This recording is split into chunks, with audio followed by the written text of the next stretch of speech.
అస్మద్గురుభ్యో నమః. శ్రీమతే రామానుజాయ నమః. నేటి మంచి మాట ఏమిటో తెలుసుకుందామా?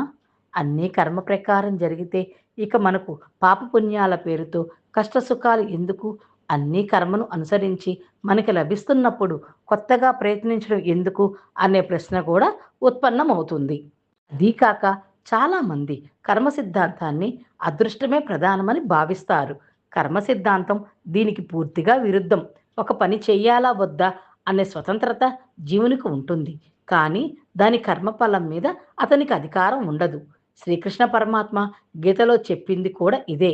కర్మణ్యవాధికారస్తే మా ఫలేషు కదాచన. నీకు కర్మ చేయడంలోనే అధికారం ఉంది. అంటే మంచి చేస్తావా లేక చెడు చేస్తావా అనేది నీ ఇష్టం. నీకు అందులో పూర్తి స్వేచ్ఛ ఉంది.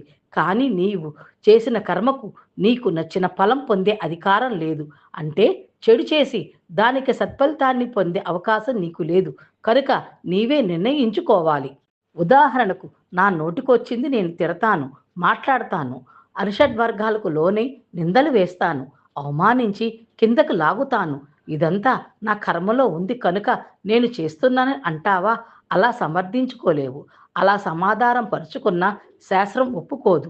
నేను చేసింది దుష్కర్మ కనుక దానికి తగ్గ ఫలితం నీకు భగవంతుడిస్తాడు. నీవు భక్తుడివనో, కొబ్బరికాయలు కొడతావనో, అర్చనలు చేస్తావనో, ధర్మరక్షణ చేస్తున్నావనో నీకు శిక్ష తగ్గించి వేయడు.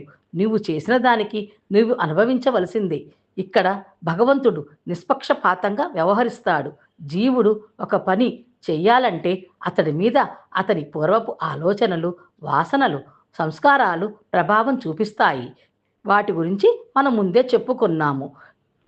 కానీ కొత్తగా నీకు కొంత స్వేచ్ఛ కూడా ఉంటుంది. నీకు నచ్చింది నువ్వు చెయ్యవచ్చు. దాన్నే స్వతంత్రేచ్ఛ అంటారు. అనగా నీ కర్మ ప్రకారం నీకు ఒకటి లభ్యం కాకపోవచ్చు.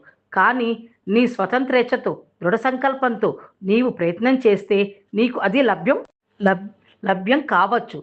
నీ ప్రయత్నం యొక్క తీవ్రతను బట్టి నీవు దుస్సాధ్యమైన దాన్ని సుసాధ్యం చేసుకోవచ్చు. నీ జీవితం నీ చేతుల్లోనే ఉంది. అదే కర్మ సిద్ధాంతం చెప్తుంది. సర్వం శ్రీ కృష్ణార్పణమస్తు.